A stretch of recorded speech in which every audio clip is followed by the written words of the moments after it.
Graça e paz, meus irmãos, um bom dia. Deus abençoe a todos, amém? Hoje daremos continuidade na leitura e exposição do livro de Isaías, capítulos 27, 28, 29 e finalizando no capítulo 30. No capítulo 27, meus irmãos, Isaías olhou além do julgamento para o futuro glorioso que Deus reservou ao seu povo.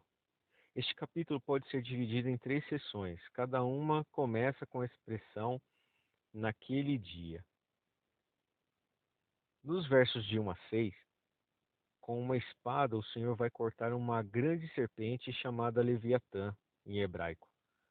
As nações ao redor de Israel tinham muitos mitos sobre monstros marinhos, um dos quais era comparado com um crocodilo, como vimos em Jó, capítulo 3, versos 8. Matar o Leviatã era uma grande conquista, e referência a Salmos, capítulo 74, versos 14. E o Senhor prometeu fazê-lo. Não há dúvida de que o Leviatã seja uma referência às nações que se rebelaram contra o povo de Deus. Naquele dia em que as superpotências caírem, Deus protegerá sua preciosa vinha, ou seja, o verdadeiro Israel. Os inimigos da vinha, espinhos e abrolhos, terão duas escolhas. Eles poderão enfrentar o Senhor na batalha e encontrar-se com a destruição que é inevitável, ou poderão abraçar sua proteção, fazendo as pazes com o Senhor.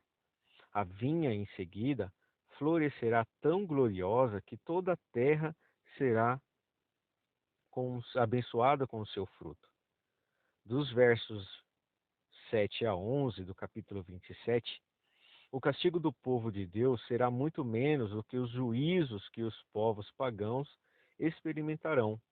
Enquanto as nações pagãs serão aniquiladas, Israel será peneirado ao ser banido para as terras estrangeiras. O julgamento de Deus será cuidadosamente controlado, isto é, o Senhor não destruirá Israel, apenas os dispensará. O perdão de Deus somente será possível se Israel renunciar à idolatria. Embora pareça dolorosa a destruição da terra de Judá, foi um passo necessário no programa de recuperação de Deus. As ruínas da cidade fortificada, uma vez orgulhoso, Samaria, Jerusalém, serão um lugar para o gado pastar e para mulheres recolherem a lenha. Esta devastação será necessária porque Israel foi um povo sem discernimento espiritual. Dos versos 12 e 13 do capítulo 27, como o trigo debulhado e os grãos separados da palha, assim os israelitas serão separados e ajuntados um por um. O povo disperso de Deus será reunido em toda a terra prometida, desde a Síria até o Egito. O povo de Deus disperso será reunido por meio de uma trombeta. Todo o povo de Deus, então, se unirá em culto no Monte Sião. A trombeta é o anúncio do Evangelho, que reuniu e ainda está reunindo o verdadeiro Israel de Deus desde os confins do mundo. O Novo Testamento, irmãos, mostra o chamado do Evangelho já tendo esse efeito duplo de peneirar e salvar, como vimos em 1 Coríntios, capítulo 1, versos 23 e 24, entre judeus e gentios. Iniciando o capítulo 28, Isaías exorta ao povo de Deus a abandonar os tratados internacionais e começar a confiar em Deus. A política externa não será capaz de salvar o povo. Todavia, irmãos, eles estavam confiando em sua riqueza e alianças estrangeiras. Mas nada disso, proclamou Isaías, poderia ajudá-los. Somente a vinda do libertador poderia salvá-los dos inimigos, como vimos nos versos em Isaías, capítulo 32 e 33. Somente Deus é capaz de proporcionar paz e segurança ao seu povo. Dando continuidade no capítulo 28, As fortes declarações no capítulo 28, irmãos, são dirigidas ao Reino do Norte e ao Reino do Sul. E em pouco tempo, o Reino do Norte cairia diante dos assírios, como vimos em 722 a.C. Escrevendo ao povo do sul, Isaías os admoesta a não se comportarem como seus irmãos do norte. Efraim, o reino do norte, é comparado a um bêbado. A área do norte era muito fértil. Samaria era a capital construída por Onri, referência aí, 1 Reis, capítulo 16, versos 4. Perdão, 24. Por causa da sua beleza, Samaria é descrita como uma guirlanda de flores a coroar o monte onde estava edificada. Contudo, a prosperidade os conduziu para longe do Altíssimo. O reino do norte estava jogando fora as bênçãos de Deus, como um bêbado desperdiça o seu dinheiro em busca de vinho. Aparentemente, irmãos, a embriaguez era um problema tanto no norte quanto no reino do sul. Isaías, capítulo 28, do versos de 1 a 6, porém uma tempestade vai destruir a coroa de flores. Isaías previu que a Síria, com uma tempestade de granizo e um forte vendaval, devastaria as tribos do norte. Samaria, como uma coroa de flores, será pisada pelos assírios. Samaria se tornará como um figo amadurecido, que será devorado por um desconhecido antes de ser colhido. Os figos eram considerados uma iguaria. E aí nós temos uma referência em Miqueias, capítulo 7, versos 1. Todavia, irmãos, nesse dia de julgamento, Samaria aprenderá muito tarde que o Senhor, não Samaria, é a coroa de glória e o formoso diadema, e que ele é um Deus de justiça. Essa tragédia nacional conduzirá alguns homens a contemplarem a verdadeira coroa de Israel, o próprio Deus. No entanto, um remanescente sobreviverá à catástrofe nacional e experimentará uma conversão genuína. Dos versos 7 a 13 do capítulo 28, eles estavam irados contra Isaías, porque o Senhor estava tentando corrigi-los como se fossem crianças. Eles achavam que eram adultos e que não tinham necessidade de fazer, de alguém, né, dizer-lhes o que fazer ou pensar. Então, começaram a imitar Isaías como se estivesse falando como um bebê. Talvez seja uma imitação do balbuciar dos bêbados que ficavam arremedando desde o modo as mensagens proféticas. E desse modo as mensagens proféticas, com o propósito de zombar do profeta. Pode significar também uma expressão de zombaria, um pouco aqui, um pouco ali. Era um método usado no ensino de crianças, inculcando um pouco de cada vez. Em outras palavras, eles estavam se recusando a levar a sério as palavras do profeta Isaías. Dos versos 14 a 29, a mensagem de destruição a Israel por invasores estrangeiros também foi direcionada a Judá. Embora não se fosse completamente destruída, porque Jerusalém não seria tomada, o povo de Judá iria enfrentar muito sofrimento. O Reino do Sul teve a mesma atitude com os irmãos do Norte. Eles também zombaram da revelação de Deus através de Isaías. Diante da invasão assíria, Judá se sentia segura. Os líderes haviam negociado um acordo sarcástico com o profeta Isaías, um pacto, entre aspas, com a morte, e um pacto com além, o Sheol, versos 18. Tal arranjo era totalmente enganoso. Muito provavelmente o profeta estava se referindo a um tratado feito com o Egito. E aí nós temos a referência em Isaías capítulo 31. Ao colocar essas palavras na boca dos líderes, Isaías sugeriu que eles sabiam que o Egito seria incapaz de fornecer qualquer ajuda diante dos poderosos assírios. A verdadeira segurança só poderia ser encontrada na pedra que Deus proveria. Versos 16. Os líderes haviam colocado com sua confiança numa aliança ilusória. Deus, porém, irmãos, estava edificando Jerusalém com materiais que inspiram segurança. O apóstolo Pedro cita essa passagem com referência a Cristo, a pedra angular, aquele em que podemos ter absoluta confiança. 1 Pedro 2,6. Nos versos 22, o que os adversários de Isaías não sabiam é que Deus fará um trabalho estranho. Ou seja, ele usará o inimigo para lutar contra o seu próprio povo.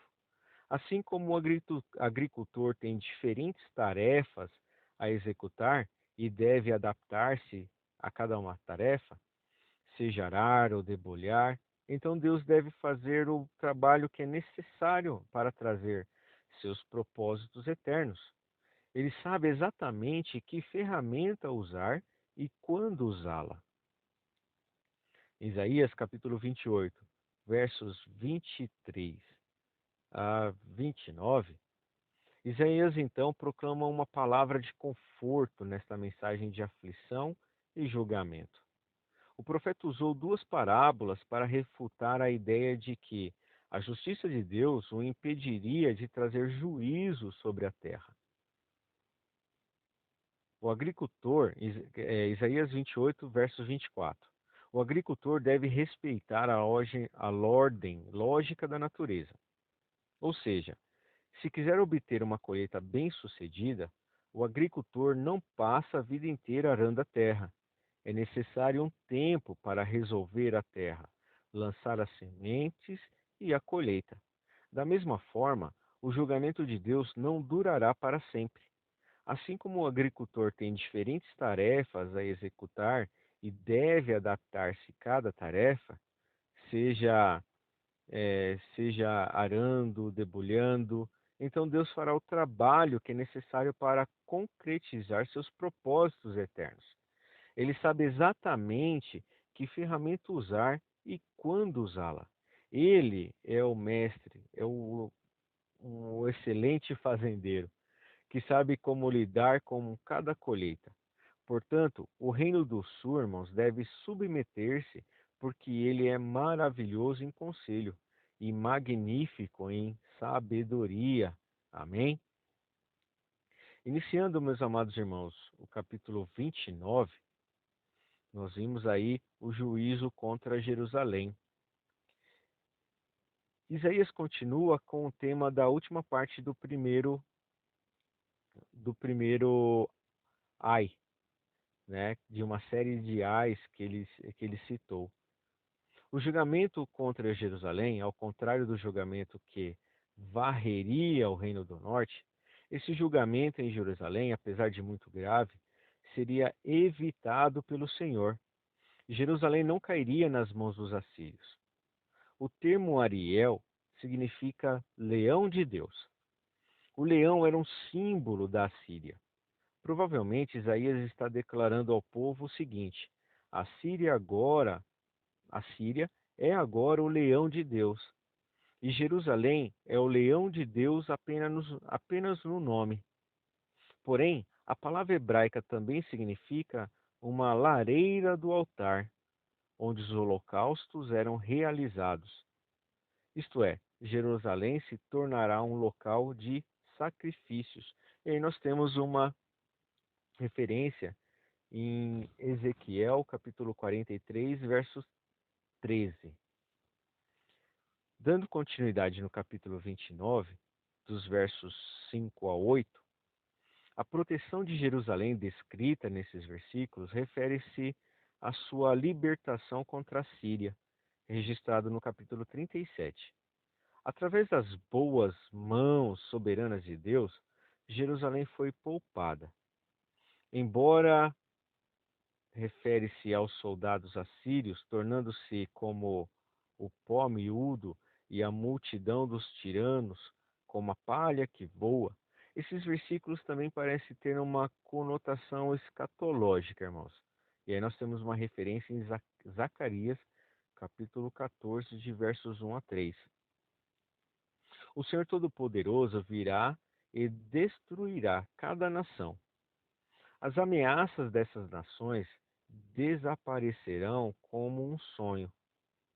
Quando os soldados assírios foram destruídos nos dias de Isaías, sem dúvida, o povo de Jerusalém estava delirando de alegria.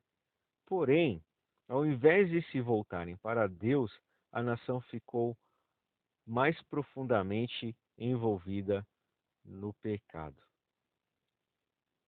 Isaías capítulo 29, irmãos, dos versos 9 ao 24, vimos que o pecado cega. E às vezes Deus aumenta essa cegueira e embriaguez espiritual. Os falsos profetas e os videntes não viam nem entendiam claramente parte do julgamento de Deus. Na verdade, ninguém, nem mesmo as pessoas que sabiam ler, seriam capazes de entender essa verdade. O povo de Jerusalém, que professava conhecer a Deus, estava envolvida formalmente em atos de adoração, mas não adoravam a Deus em seus corações. Eles estavam mais preocupados com as regras legalistas feitas pelo homem do que com a lei de Deus, que promove a misericórdia, a justiça e a equidade. Por causa disso, irmãos, Deus irá julgá-los. A sua sabedoria desapareceria. Versos 15 a 24, vimos Isaías expondo as táticas políticas tortuosas dos governantes de Judá, que achavam que Deus não os disciplinaria pelo que estavam fazendo. Porém, não se pode esconder nada de Deus. Eles estavam tentando virar as coisas de cabeça para baixo, o barro dizendo ao oleiro o que fazer. Vocês invertem as coisas como se o barro valesse mais do que o oleiro. Isaías capítulo 29, versos 17. Aí temos uma referência também em Jeremias capítulo 18 e Romanos capítulo 9, versos 20. Tal pensamento, irmãos, torcia os fatos e confundia o oleiro com o barro. Um vaso de barro, no entanto, não pode negar o que o oleiro fez. Na verdade, as pessoas não sabiam nada sobre o que estava acontecendo, mas Deus sempre sabe e soube de tudo. Capítulos 29, de versos 17 a 24, e finalizando o capítulo 29, Isaías pediu ao povo para olhar em frente e pensar no que Deus havia planejado. Naquele dia, os surdos ouvirão a mensagem que será lida no livro fechado e lacrado, e os cegos ficarão livres da escuridão e poderão ver. Versos 18. A terra devastada, irmãos, se tornará um paraíso. Os deficientes serão curados, os os pobres serão enriquecidos e se alegrarão no Senhor. Não haverá mais escarnecedores ou pessoas sem escrúpulos que praticam a injustiça nos tribunais. Os fundadores da nação, Abraão e Jacó, verão seus muitos descendentes glorificando o Senhor. Os desobedientes serão convertidos e a cegueira não prevalecerá. Então, o povo conhecerá os caminhos de Deus. Iniciando o capítulo 30 de Isaías, descrevem a decisão tola do povo de Deus em tentar fazer uma aliança com o Egito para afastar a ameaça síria. Ao invés de buscarem a Deus, os filhos rebeldes depositaram sua confiança no Egito. Isaías demonstrou a insensatez de confiar no Egito de várias maneiras. Dos versos de 1 a 5, a aliança com o Egito não estava em harmonia com o Espírito Divino, que através de Isaías havia avisado de tais envolvimentos políticos. Enquanto confiavam em Faraó, eles estavam acionando o pecado, desconfiando do Senhor. A aliança com o Egito era contrária ao propósito de Deus. Os enviados de Judá já estavam em Ranes e Zoan, limites extremos do Baixo Egito. Seus esforços, porém, foram desperdiçados. O Senhor já havia dito muitas vezes, por meio de Isaías, que ele usaria a Síria para acabar com o reino do norte e puniria o reino do sul. Assim, buscar a ajuda do Egito era inútil. Dos versos 6 a 8, Isaías falou acerca da viagem ao Egito pelos mensageiros de Judá. Essa viagem foi difícil, perigosa, cara e inútil. O Egito justamente merecia o apelido de Gabarola, ou seja, dragão manso, verso 7. O Egito sempre se vangloriou mais do que podia oferecer. No entanto, sua ajuda era vã e vazia. Versos 9 a 14. Os cidadãos de Judá eram filhos rebeldes que se recusavam a ouvir a palavra de Deus. Eles queriam que Isaías alterasse a sua mensagem e parasse de intrometer-se nos assuntos do Estado. Eles desejavam palavras positivas sobre as suas perspectivas imediatas da nação. Dos versos 15 a 18, como uma alternativa para a dependência sobre o Egito, Isaías defendeu a neutralidade na política internacional e uma total dependência de Deus. Ele exortou o povo à obediência. Versos 19 a 26 do capítulo 30. O fracasso de Judá em confiar em Deus levará à destruição. No entanto, o meio do julgamento, Deus mostrará sua graça. No passado, o Senhor ensinou seu povo por meio de circunstâncias difíceis. No futuro, no entanto, eles realmente verão o seu mestre. Esse professor por excelência fornecerá a orientação diária para manter o seu povo no caminho certo. Sob a influência deste mestre, o povo desenvolverá uma aversão à idolatria. Esta parece ser uma profecia messiânica. A libertação será maravilhosa. Entre os versos 27 a 33, irmãos, no futuro mais próximo, o povo de Deus experimentará uma libertação maravilhosa. A aliança com o Egito era desnecessária. Porém, o próprio Deus esmagará o adversário. Deus será ao mesmo tempo o fogo consumidor e uma torrente de água. Suas ações se agitarão e peneirarão o mundo político. O povo de Judá se regozijará com grande libertação da dominação assíria. Deus, então, desencadeará uma tempestade furiosa contra os assírios. Sua voz majestade, sua voz majestosa como um trovão será ouvida, e a descida do seu braço, como raios, será vista. A Síria tremerá diante da voz e da vara de castigo de Deus. E finalizando o capítulo 30, nos versos 33, amados irmãos, este versículo contém um jogo sutil de palavras. O termo hebraico para pira de fogo é fogueira é tofete, nome de um lugar situado no Vale Rinom, onde durante muito tempo foram sacrificadas crianças como oferenda ao deus Moloque, como vimos em 2 Reis, capítulo 23, versos 10. Por outro lado, o nome Moloque, Melek, em hebraico, significa rei. Assim, nesta passagem deve ser uma referência ao rei da Síria. Esse jogo de palavras indica que o rei da Síria será sacrificado, ao invés de receber tais oferendas macabras, como vimos em Levíticos capítulo 18, versos 21. E finalizando o capítulo 30, o exército assírio, irmãos, será destruído como uma pilha de madeira, um sacrifício em Tofete.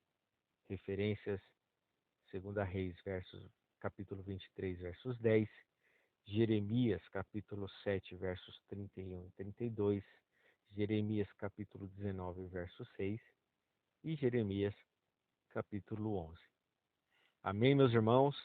E assim finalizamos a leitura e exposição do livro de Isaías do dia de hoje, seguindo aí o cronograma de leitura.